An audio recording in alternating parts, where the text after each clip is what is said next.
Dia 25 de novembro de 2021, inspector de enseñanza hace um estudo sobre a qualidade de enseñanza na Sacred Heart School na Ceiba.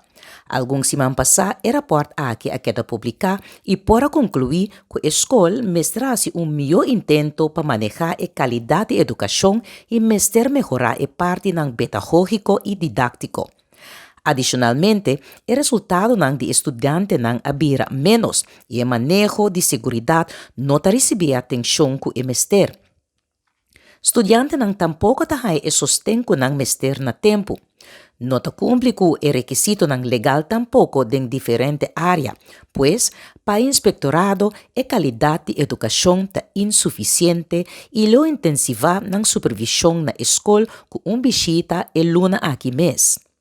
Di parte di mayor ng algung aya pasa nang apidi atensyon pa sitwasyon ng di neglihencia e abuso físico e emosyonal na Sacred Heart School ku diferente mayor ng abandonando isla pa busca un ambiente mas sano di edukasyon pa ng yunang.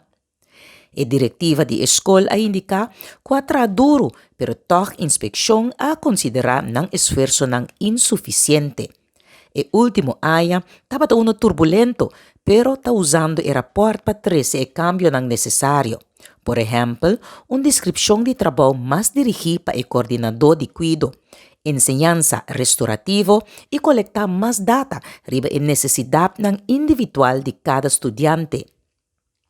A diretiva hace uma apelação na cada maior para queda positivo que a escola lo hace cambio e ajuste necessário para remediar a situação aqui e cumprir com o ponto de inspecção de enseñanza.